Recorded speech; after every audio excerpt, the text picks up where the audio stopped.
पता है कई लोग डीएसए से भागते हैं, इसलिए नहीं कि डीएसए टफ है, बल्कि इसलिए कि उन्हें डीएसए के क्वेश्चंस को अप्रोच करना ही नहीं आता और फिर उन्हें लगता है कि डीएसए मेरे बस की बात ही नहीं है। और इस वीडियो में मैं वही बताने वाला हूँ कि आप किस तरह डीएसए क्वेश्चंस को ब्रेक डाउन करके सॉल्व कर सकते हो। और यहाँ हम ब्रूट फोर्स या ऑप्टिमाइज्ड अप्रोच के कंफ्यूजन वाली बात नहीं करेंगे, बल्कि एक रियल थॉट प्रोसेस समझने की कोशिश करेंगे डीएसए क्वेश्चन को सॉल्व करने का। क्योंकि इस चीज को बहुत ध्यान से समझना जो मैं बताने वाला हूँ। मैं थॉट प्रोसेस की बात इसलिए कह रहा हूँ क्योंकि जॉब करते टाइम हमें प्रॉब्लम स्टेटमेंट ही मिलती है, जस्ट लाइक डीएसए क्वेश्चन। और कई बार हमसे उसका सोल्यूशन प्रॉब्लम स्टेटमेंट के टाइम में ही पूछ लिया जाता है, या फिर कई बार हमें इसका सोल्यूशन कुछ टाइम में देना होता है। और जो प्रॉब्लम स्टेटमेंट मिलता है उसको सॉल्व करने के लिए हम स्टेप बाय स्टेप चलते हैं। लाइक पहले तो हम यही चेक करते हैं कि क्या इस प्रॉब्लम स्टेटमेंट का कोई सोल्यूशन एग्जिस्ट करता भी है या नहीं। If yes, then we find the brute force solution and then we go for the optimised one. खैर, let's see how we approach a DSA problem, so understand it really carefully.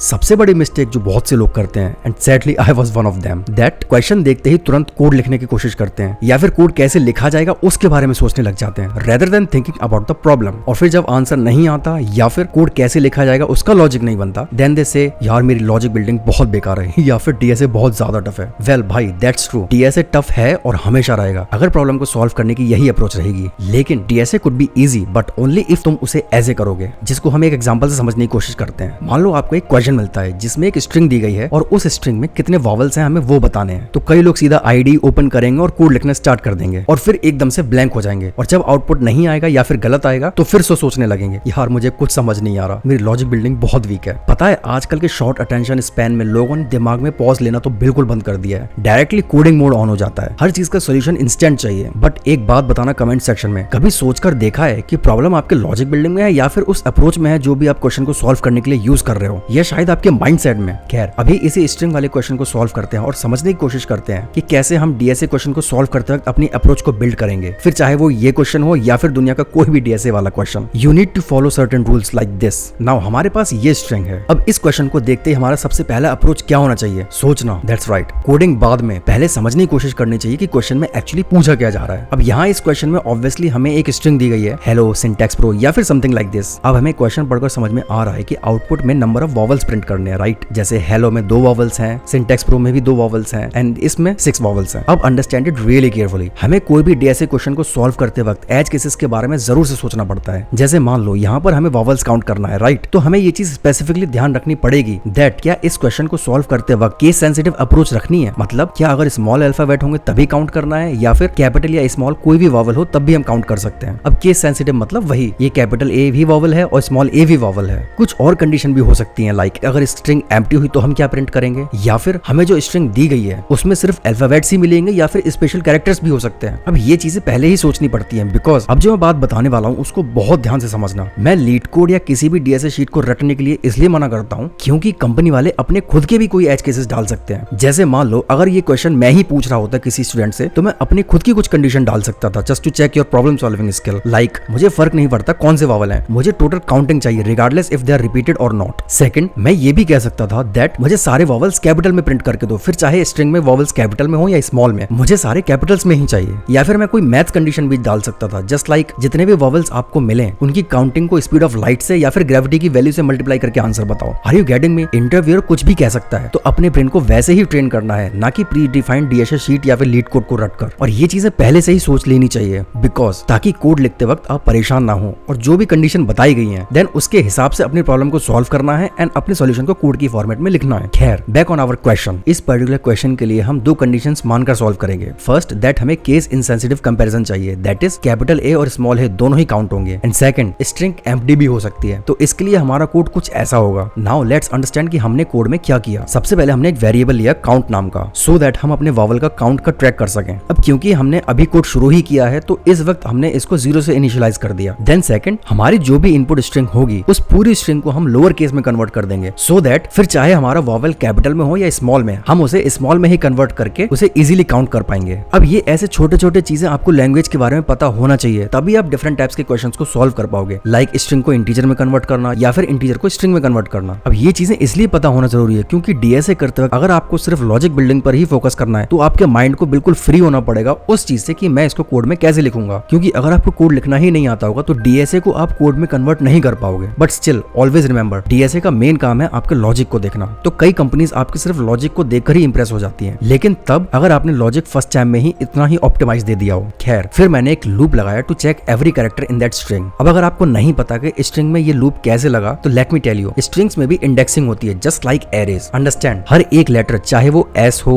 Y हो, space हो, comma हो, वो एक character ही होता है और उसका अपना एक इंडेक्स होता है। तो जब हम .char@i लिखते हैं तो बेसिकली हम कंपाइलर से बोल रहे हैं दैट मुझे मेरी स्ट्रिंग के ith कैरेक्टर दे दो। That's it, simple and clean. अब फॉर लूप लगाने के और भी तरीके हो सकते हैं लाइक दिस। खैर, बैक ऑन आवर क्वेश्चन, फिर मैंने इसी लूप की हेल्प से हर कैरेक्टर को ट्रैवर्स किया एंड इफ कंडीशनल स्टेटमेंट में एक कंडीशन लगा दी दैट जैसे ही कोई कैरेक्टर वॉवल होगा हम अपने काउंट में इंक्रीमेंट कर देंगे। अब अगर ये चीज कैसे हुई और आपको ये काउंट इंक्रीमेंट नया नया सा लग रहा है तो जरा ऊपर देखो फॉर लूप में, जस्ट लाइक हमने यहाँ पर i++ किया है, सेम उसी तरह हम काउंट ++ कर रहे हैं। एक्चुअली बहुत सारी चीजें हमारे सामने होती हैं लेकिन हम कई बार उनको वैसे ही याद कर लेते हैं जैसे हमें आज तक पढ़ाया जा रहा है। हम खुद से क्वेश्चन ही नहीं करते कि ये चीजें ऐसे कैसे हो गई, क्या कोई और तरीका भी हो सकता है। क्योंकि अगर मैं आपको कहूँ कि फॉर लूप को हम ऐसे सिर्फ इसलिए लिखते हैं जिससे कि कोड रीडेबल लगे, बट एक्चुअली में फॉर लूप को ऐसे भी लिखा जा सकता है। जिस तरह हम एक फंक्शन या कोड में चीजें डिफाइन करते हैं उसी तरह फॉर या व्हाइल को एक फंक्शन की तरह समझो जिसमें हम कुछ कंडीशंस डिफाइन कर रहे होते हैं। अब आई नो हो सकता है बहुत से लोगों को ये चीज पता हो, but I thought to give a heads up, just let me know, did you know it. खैर, नाउ अंडरस्टैंड, अब हमें यहाँ कुछ चीजें समझनी है डीएसए के क्वेश्चन को अप्रोच करने से पहले। फर्स्ट, हमें कोड लिखने से पहले चीजों को लॉजिकली समझना पड़ेगा एंड सारे एज केसेस की पॉसिबिलिटी को सॉर्ट आउट करना पड़ेगा जिससे कोडिंग के टाइम पर दिक्कत ना हो। सेकंड, डीएसए शुरू करने से पहले हमें हमारी कोडिंग लैंग्वेज में कंफर्टेबल होना पड़ेगा सो दैट डीएसए सॉल्व करते वक्त हमें कोडिंग के बारे में ज्यादा सोचना ना पड़े। अब ऐसा नहीं है कि प्रोग्रामिंग लैंग्वेज को मास्टर लेवल तक लेके जाना है, बट एटलीस्ट इंटरमीडिएट लेवल तक तो पता होना ही चाहिए।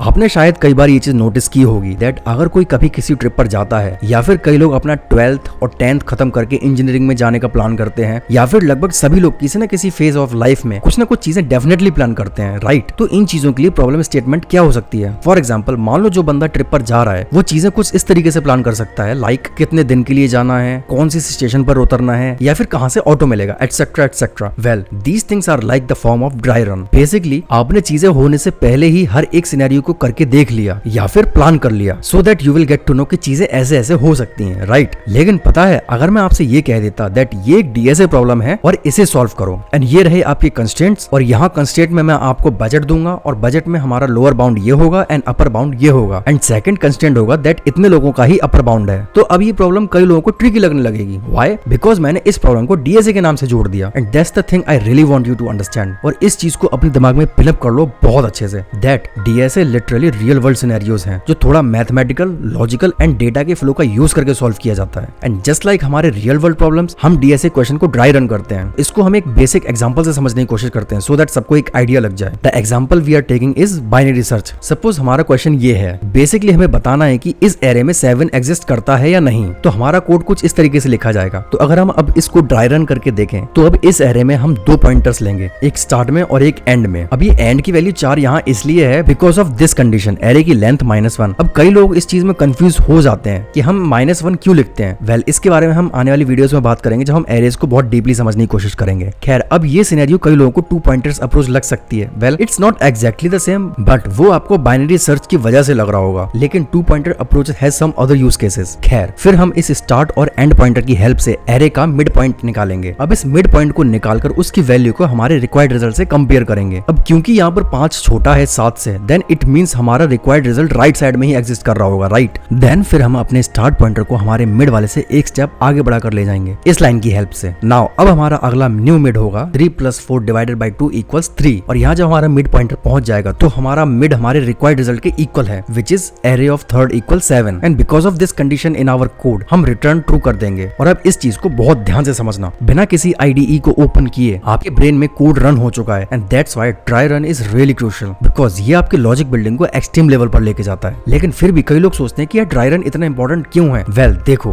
अगर आपको बाई चांस समझ में आ रहा है कि दैट इस क्वेश्चन में ये लॉजिक लगेगा पर ये नहीं समझ आ रहा है कि इसको शुरू कैसे करें, तो फर्स्ट ऑफ ऑल तो ये उसमें हेल्प करेगा। एंड सेकंड, अब देखो, अगर आप किसी से भी डीएसए सीख रहे होगे तो वो आपको कोड लिखने से पहले एक सैंपल इनपुट लेकर जरूर समझाएगा कि इस पर्टिकुलर प्रॉब्लम का आउटपुट क्या आ सकता है। एंड भाई बिलीव मी, कोड लिखने से पहले अपने सॉल्यूशन को एक सैंपल आउटपुट के लिए ड्राई रन करने से आपके बहुत फायदे हैं। फर्स्ट ऑफ ऑल तो आपके लिए लिटरली लॉजिक बिल्डिंग बहुत बहुत अच्छे से इंप्रूव हो जाएगी। एंड सेकंडली, जो भी हम अप्रोच लेने वाले हैं उसमें कोई भी मिस्टेक्स हो सकती हैं, वो पकड़ में आ जाएंगी। And because of those points, believe me, मैंने ये चीज खुद से फील किया, आपका कॉन्फिडेंस बहुत अच्छे से बूस्ट होगा। And fourth, which is the most important, इस चीज को बहुत ध्यान से समझना। कई बार कंपनी वाले आपसे नोटपैड में कोड लिखवाते हैं जिसमें ना तो आपको कंपाइल टाइम एरर मिलता है, ना ही आपको कोई रन टाइम एरर मिलता है, और वो आपसे कह देते हैं कि सबमिट कर दो and we will look forward into this letter. अब अगर आपका कोड ठीक नहीं होगा तो वो ऑब्वियसली आपको रिजेक्ट कर देंगे, लेकिन अगर आपने अपनी कोड को ड्राई रन करके प्रैक्टिस किया होगा तो आपको पता होगा कि आपने अपना कोड करेक्ट सबमिट किया है।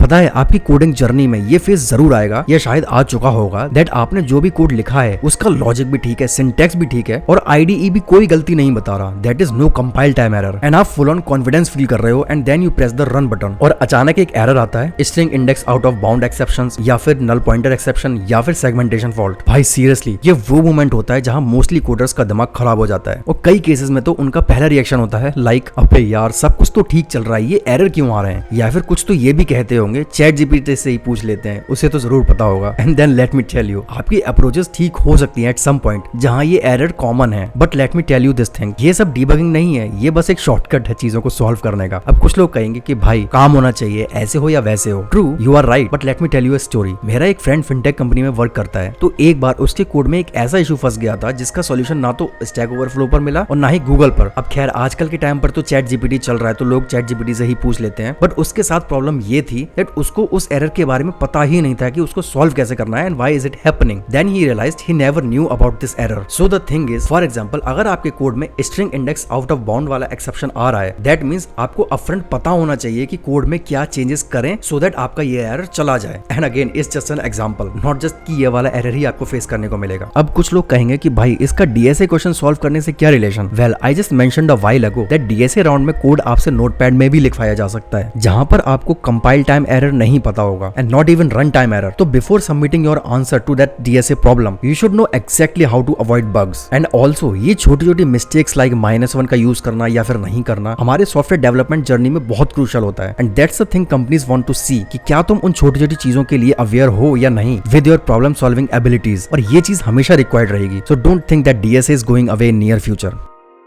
आई नो वीडियो की शुरू में मैंने कहा था दैट हम ब्रूट फोर्स या ऑप्टिमल के कंफ्यूजन में नहीं जाएंगे, लेकिन here I want to show you how to think towards the optimization, because इतने सारे स्टेप्स को फॉलो करने के बाद कंपनी वाले आपको जरूर कहेंगे कि हमें एक ऑप्टिमाइज सोल्यूशन दो। चलो अब इस चीज को हम बहुत बेसिक सिंपल एग्जांपल से समझने की कोशिश करते हैं। मान लो हमें फर्स्ट 10 नेचुरल नंबर्स का सम निकालना है, लाइक फ्रॉम 1 2 3 अप टू 100, तो इसको सॉल्व करने के लिए हम एक लूप लगा सकते हैं जिसका कोड कुछ ऐसा होगा। बट अगेन ये 100 एलिमेंट्स के लिए तो ठीक है, मान लो अगर हमारे क्वेश्चन में हमारे पास 1000 या फिर 10,000 एलिमेंट्स का सम निकालना होता, तब फिर हम क्या करते हैं? बिकॉज इस सिंपल से क्वेश्चन में एक प्रॉब्लम है, विच इज जैसे जैसे हमारा डेटा सेट बढ़ेगा वैसे वैसे हमारी प्रोसेसिंग टाइम भी बढ़ता जाएगा, and that's a huge problem. तो अब इसका ऑप्टिमल सॉल्यूशन क्या होगा? वेल, चलो ये एक सिंपल सी क्वेश्चन है, तो it's your homework. Late me no in the comment section कि ये कैसे सॉल्व होगा। और क्योंकि ये सिंपल सा क्वेश्चन है तो प्लीज चैट जीपीटी का यूज नहीं करना, अदरवाइज आप खुद को ही धोखा दे रहे होगे। बस मुझे अपनी फेवरेट प्रोग्रामिंग लैंग्वेज में कोड करके बताओ, या फिर एक छोटी सी हिंट दे देता हूँ, यहाँ पर you will use a mathematical formula and ऐसी मैथमेटिक्स जो आप बचपन से पढ़ रहे हो। तो अगर तुम चाहो तो आंसर कोडिंग में भी लिख सकते हो या फिर मैथमेटिकल सॉल्यूशन भी दे सकते हो। और ये क्वेश्चन उन लोगों का भी एक डाउट क्लियर करता है वेयर सम से कि मैथ्स का यूज नहीं होता, and believe me like I said for this one it's just a basic math. यार कुछ लोग कहते हैं कमेंट सेक्शन में कि मैं बेसिक एग्जांपल लेता हूं, I just want to know like should I pick a hard ones, because मैं इजी इसलिए लेता हूं सो दैट सबको एक अच्छे से आइडिया लग जाए कि चीजें कैसे वर्क करती हैं एंड कैसे उनको अप्रोच करना है। What do you think? Late me no in the comment section कि क्या मुझे हार्ड क्वेश्चंस भी पिक करने चाहिए या फिर आप इस चीज में कंफर्टेबल हो।